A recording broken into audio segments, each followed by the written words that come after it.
नमस्कार। आप देखना शुरू कर चुके हैं दैनिक दुनिया समाचार और मैं हूं आपके साथ अभिनव सिंह। आज हम बात करेंगे श्री राम स्वरूप मेमोरियल यूनिवर्सिटी के उन छात्रों की जिन पर शांतिपूर्वक प्रदर्शन करने के दौरान बाराबंकी पुलिस ने बेरहमी से लाठीचार्ज की, उनके हाथ पैर तोड़ डाले। पहले उनको इलाज के लिए बाराबंकी के जिला अस्पताल में भर्ती कराया गया, फिर कई जो घायल हैं उनको इलाज के लिए लखनऊ के केजीएमयू अस्पताल में भर्ती कराया गया है। घायलों का हालचाल जानने के लिए दोनों डिप्टी सीएम केशव प्रसाद मौर्य और ब्रजेश पाठक पहुंच चुके हैं। पिछले 3 दिनों से इस पूरे घटनाक्रम को लेकर लगातार सियासत हो रही है। कभी सत्ता पक्ष आपस में ही घिरा हुआ नजर आ रहा है, क्योंकि जहां एक और डिप्टी सीएम हालचाल जान रहे हैं घायलों का, वहीं प्रदेश सरकार में मंत्री ओपी राजभर इन छात्रों को गुंडा कह रहे हैं। कल शाम ओपी राजभर के आवास पर जो एबीवीपी के छात्र थे उन्होंने पत्थरबाजी करने की कोशिश की, मुर्दाबाद के नारे लगाए, उनका पोस्टर जलाया। इस दौरान पुलिस से उनकी काफी धक्का मुक्की हुई। हमारे साथ इन तमाम बातों पर बात करने के लिए वरिष्ठ पत्रकार डॉक्टर ओपी मिश्रा सर मौजूद है। हम उनसे जानेंगे कि पिछले 3 दिनों में क्या कुछ घटनाक्रम घटा। ये बाराबंकी का जो एसआरएम कॉलेज है, यूनिवर्सिटी है, क्या कुछ मामला था, किस लिए इतना छात्र जो है वो प्रदर्शन कर रहे थे, क्या पूरा मामला था, एबीवीपी के साथ अचानक से इतना उग्र क्यों हो गए, क्या इसके पीछे वजह रही? इस घटना को की विस्तार में जाने से पहले मैं मुख्यमंत्री जी के एक प्रश्न का उत्तर दूंगा जो उन्होंने कल एक कार्यक्रम में कहा था और पूछा था कि किस तरह का उत्तर प्रदेश आप चाहते हैं और इस बात को आप लोग गवर्नमेंट की साइट पे शेयर करेंगे। ये माननीय मुख्यमंत्री जी का था। मेरा मुख्यमंत्री जी से निवेदन है, आग्रह है, अनुरोध है कि वो ऐसा उत्तर प्रदेश हम लोग चाहते हैं जहां अपनी बात कहने का अधिकार रहे, तथ्यपूर्ण ढंग से समाचार लिखने का अधिकार नहीं, सरकार का विरोध करने का भी अधिकार रहे संवैधानिक तरीके से। लेकिन जिस तरह की घटना इस कॉलेज में हुई, अब उस पर तमाम तरह के आरोप लग रहे हैं कि बंजर की जमीन थी, ये जमीन थी, वो जमीन थी। हम सब जानते हैं जितने बड़े कॉलेजेज हैं, डिग्री कॉलेज है, ये सब जो होते हैं ये सब पॉलिटिशियंस के होते हैं या बहुत धन्ना स्टेट लोगों को, इनका कभी कुछ नहीं बिगड़ता। तो पहली बात ये है कि हम ऐसा प्रदेश चाहते हैं और ऐसा मुख्यमंत्री चाहते हैं जो इन बातों की गंभीरता को समझे। सत्ता का जो केंद्रीकरण किया जा रहा है, चंद लोगों के हाथ में सत्ता है, चाहे उत्तर प्रदेश की राजनीति में हो चाहे देश की राजनीति में हो, तो कतई लाभकारी नहीं हो सकती आम आदमी के लिए। तो मान्यवर, मेरा सबसे पहले यही निवेदन है, यही अनुरोध है कि अगर वो छात्र इस बात को लेकर आक्रोशित थे, आंदोलन कर रहे थे कि फर्जीफिकेशन के जरिए उनको यहाँ पढ़ाया गया, जब आपके पास लॉ की मान्यता नहीं थी तो उनकी एडमिशन क्यों की? ये सही है कि तुरंत आनंद फानंद में उनकी मान्यता आ गई, लेकिन ये कौन सी बात है? पुलिस ने जिस बेरहमी के साथ, वो कोई आतंकवादी थे क्या? छात्र थे और उनके साथ आप बातचीत भी कर सकते हैं ना, ग्रुप में बुला के बातचीत कर सकते हैं। लेकिन आपने जिस तरह, पुलिस ने जिस तरह का व्यवहार उनके साथ किया है, ये निंदनीय है, निंदनीय। वो चाहे अखिल भारतीय विद्यार्थी परिषद के होते और चाहे समाजवादी छात्र सभा के होते, चाहे यूथ कांग्रेस के होते, मैं इस बात को गलत ही मानता हूं कि छात्रों के साथ इस तरह की हरकत उत्तर प्रदेश की सरकार हो चाहे कोई सरकार हो, क्षम्य नहीं, गलत। क्या बाराबंकी की इस घटना ने एक बार फिर यह साबित किया कि उत्तर प्रदेश में ब्यूरोक्रेसी बेलगाम है, नौकरशाही पर कोई खास कंट्रोल सरकार नहीं रख पा रही है? बाराबंकी के सीईओ को बाद में सस्पेंड किया, लेकिन ऐसी क्या स्थिति आन पड़ी कि उन्होंने लाठीचार्ज की? डीएम बाराबंकी क्या करते रहे पूरे इस प्रदर्शन के दौरान? क्या वाकई प्रदेश सरकार में ब्यूरोक्रेसी पूरी तरह से हावी दिख रही है इस घटना के बाद? तमाम सारे लोग ये बात कह रहे हैं। भारतीय जनता पार्टी के एक विधायक जी ने भी पत्र लिखा है मुख्यमंत्री जी को, और सारा ठेकरा उत्तर प्रदेश के जो प्रमुख सचिव गृह हैं संजय प्रसाद जी, उनके ऊपर ठोका जा रहा है कि इस बीमारी की जड़ में, इस बवाल के अंदर इनका सारा होता है। मेरा अपना मानना है, मैं कोई संजय प्रसाद का यहाँ एडवोकेट नहीं हूं, लेकिन मेरा यह मानना है कि जो प्रशासनिक अधिकारी निर्णय लेते हैं या आदेश जारी करते हैं, वो सरकार की मंशा के अनुरूप ही होता है। उनका अपना कुछ होता ही नहीं, उनकी कौन सी किसकी दुश्मनी होती है। सरकार की नजर किधर है, सरकार चाहती क्या है, उसी अनुरूप वो बना देते हैं जो। तो इसमें जो भी कुछ हुआ, ये प्रशासनिक, चाहे कम्युनिकेशन गैप रहा, चाहे जो कुछ रहा, कहीं न कहीं तो ये गलती हुई है। किससे हुई? जिलाधिकारी बाराबंकी ने इसकी गंभीरता को नहीं समझा, या उत्तर प्रदेश सरकार में शीर्ष पदों पर बैठे हुए लोगों ने इसकी गंभीरता को नहीं समझा। अब आज हालत क्या है कि पत्रकार बिरादरी में भी दो ग्रुप तैयार है, एक संजय प्रसाद को डिफेंड कर रहा है, दूसरा उसको क्रिटिसाइज कर रहा है। ये हालत, पूरा समाज बटा हुआ है और ये अच्छी बात नहीं।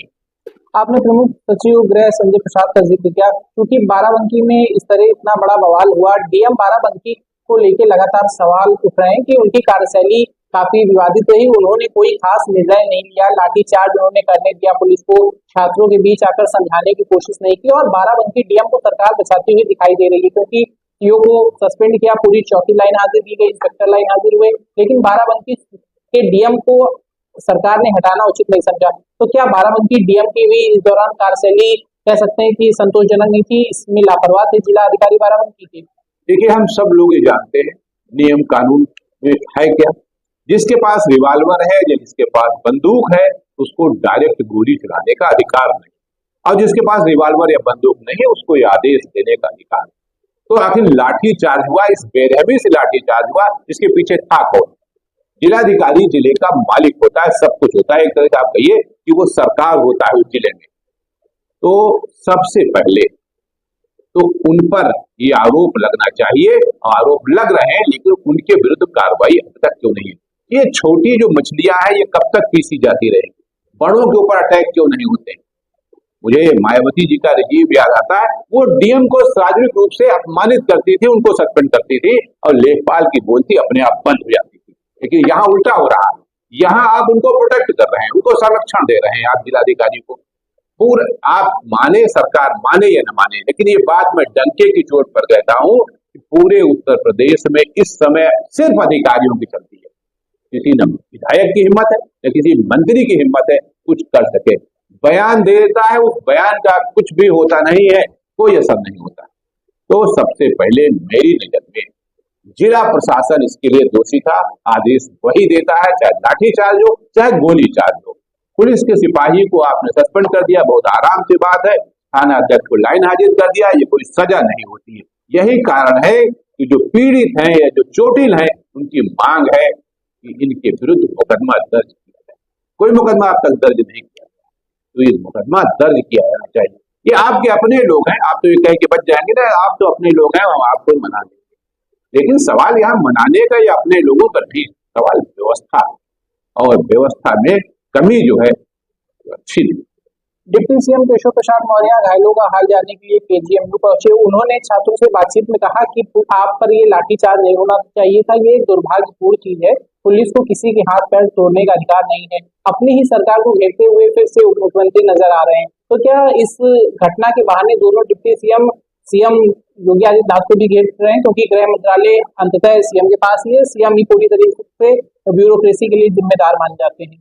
बिल्कुल सही बात है, आपका सवाल बिल्कुल जायज है। दोनों उप मुख्यमंत्री ही नहीं, बल्कि सरकार के कई मंत्रीगण इस मामले को हवा दे रहे हैं। खबर तो यहाँ तक है कि अमित शाह जी तक ये बात, जो भारत सरकार के गृह मंत्री है, उन तक पहुंच चुकी है कि कानून व्यवस्था की स्थिति चरमरा रही है। उसमें हवा देने के काम यही डिप्टी सीएम दोनों और जो कई मंत्रीगण हैं वो कर रहे हैं। अब क्योंकि प्रमुख सचिव संजय प्रसाद जी योगी आदित्यनाथ जी के बहुत खास अधिकारियों में गिने जाते हैं, इसलिए सारा आरोप मुख्यमंत्री और संजय प्रसाद जी के ऊपर लग रहा है। एक बहुत इंटरेस्टिंग चीज इस दौरान हुई, प्रदर्शन एबीवीपी कर रही थी, एबीवीपी के छात्रों पे लाठीचार्ज हुआ, लेकिन एबीवीपी के बचाव में इस बार एनयूसीयूआई कांग्रेस का जो संगठन है और समाजवादी छात्र सभा कल राजभवन का घेराव हुआ राजधानी लखनऊ में। तो ये दो विपक्षी दल भी एबीवीपी के इस पूरे कह सकते हैं आंदोलन में शामिल हो गए। तो क्या सब मिलके, सत्ता पक्ष के कुछ लोग भी और विपक्ष पूरा मिलके इस दौरान सरकार के कानून व्यवस्था को घेरता हुआ नजर आ रहा है और लॉ एंड ऑर्डर पर सवाल उठ रहा है प्रदेश में? देखिए, लॉ एंड ऑर्डर की स्थिति तो उत्तर प्रदेश की क्या है, आप विज्ञापनों में मत जाइए, हकीकत में जाइए, यथार्थ में इंटीरियर माइक्रो इंटीरियर में जाके देख लीजिए कि क्या से क्या हो रहा है। चलती हुई स्कूल जाती हुई लड़की को उठाकर कार में बैठा लिया जाता है। यह लॉ एंड ऑर्डर की स्थिति, कोई कुछ कर नहीं पा रहा है। अब जाहिर सी बात है कि मुख्यमंत्री योगी आदित्यनाथ है और वो जीरो टॉलरेंस की बात कहते हैं। ये कैसा जीरो टॉलरेंस है? आए दिन घटनाएं हो रही, और ये जो छात्रों के साथ हुआ है, इसमें चाहे समाजवादी के लोग हों, चाहे कांग्रेस के लोग हों, सब एक साथ इसलिए आए कि मुद्दा छात्रों का था, पॉलिटिकल पार्टी का मुद्दा नहीं, मुद्दा है छात्रों का है। और न्याय संगत मांग थी कि अगर आपके पास ला की उपाधि देने की योग्यता नहीं, क्षमता नहीं, अधिकार नहीं है, तो आपने एडमिशन क्यों किया? हमारा भविष्य चौपट क्यों किया? बाराबंकी के बीजेपी के जिलाध्यक्ष ने तहरीर दी पुलिस कर्मियों के विरुद्ध मुकदमा दर्ज करने की उनकी मांग है, उन्हीं के खिलाफ उन्होंने तहरीर दी। अब तक उस तहरीर पे कोई कार्रवाई नहीं हुई। कॉलेज के ऊपर जरूर एफआईआर दर्ज करने की प्रयास चल रहे हैं और एफआईआर दर्ज हुई है कॉलेज के ऊपर। तो क्या इस पूरे घटनाक्रम से सरकार की छवि को डेंट लगा? क्या वाकई सरकार की इससे नकारात्मक छवि बनी? क्या रहा बाराबंकी का ये पूरा कांड? सरकार को इससे नुकसान हुआ या फिर कोई फायदा लेने में सरकार कामयाब हुई? सरकार को सिर्फ नुकसान हुआ है, नुकसान हुआ है। और कॉलेज के ऊपर एफआईआर हो गई, या वो बंजर की जमीन था या तालाब की जमीन बना। आखिर जब बन रहा था तब आप लोग कहाँ थे? तब सरकार कहाँ थी? जिसकी भी सरकार रही हो, आज की सरकार थी या पहली सरकार थी, आई डोंट नो, लेकिन जिसकी भी सरकार है, उस समय जिला प्रशासन वहां का क्या कर रहा था? ये जो देवा रोड है, चनाट से लेके देवा रोड, इसके बीच में वो बना हुआ है, बाराबंकी सीमा में है, तो क्या कर रहा था वो? और ये बहुत चलता रोड है, कौन नहीं निकलता, कौन नहीं जाता है। तो उस समय जब बन रहा था तो आपको बंजर नहीं दिखाई पड़ा, तहसील आपको नहीं तालाब दिखाई पड़ा, लेकिन अब आपको बंजर और तालाब दिखाई पड़ रहा है। पता चला है कि एफआईआर भी होगी, जांच के आदेश भी दिए गए, लेकिन अंत में टाए फिस हो जाएगा। क्या डैमेज कंट्रोल करने के लिए कोई बुलडोजर एक्शन सरकार एसआरएम यूनिवर्सिटी के विरुद्ध ले सकती है? जैसे कि कई मामलों में देखा गया, बुलडोजर चला के एक सरकार मैसेज देती है कि हमने देखिए गलत था, उसको जमीन दोष किया, लेकिन अंततः फिर सवाल वही है कि जिन छात्रों के हाथ पैर तोड़ डाले गए, बेरहमी से पीटा गया, उनका क्या कसूर था? ये तो कॉलेज के ऊपर हुआ। जो बाराबंकी के सीओ वहां कर रहे थे, जो पूरा डीएम शशांक त्रिपाठी ने पूरा नाटक रचाया बाराबंकी में, उन पर गाज कब गिरेगी? उनको सरकार कब तक इस तरह बचाती हुई दिखेगी? हमको नहीं लग रहा है कि उनके विरुद्ध कोई कार्रवाई होगी, बस सिर्फ लीपापोती हो जाएगी, डेंट पेंट ऊपर हो जाएगा, बाकी कहानी जहां की तहां रहेगी, खींचतान मचेगा, इधर तो उधर इधर सवाल जवाब होंगे, बाकी कुछ नहीं होंगे। हमको बिल्कुल नहीं लग रहा कि इनके खिलाफ, जिलाधिकारी के खिलाफ कोई एक्शन होगा या उस यूनिवर्सिटी के खिलाफ कोई कठिन निर्णय लिया जाएगा, शायद नहीं। बुलडोजर हमेशा गरीबों के लिए होता है, छोटों के लिए होता है, बड़ों पर बुलडोजर नहीं चलते हैं। मैंने पहले भी कहा कि जो बड़े यूनिवर्सिटीज हैं या डिग्री कॉलेजेज हैं, ये सब पॉलिटिशियंस के होते हैं, कभी कोई असर नहीं होता। आज के लिए इतना ही। देश और दुनिया की तमाम खबरों के लिए देखते रहिए दैनिक दुनिया समाचार। नमस्कार।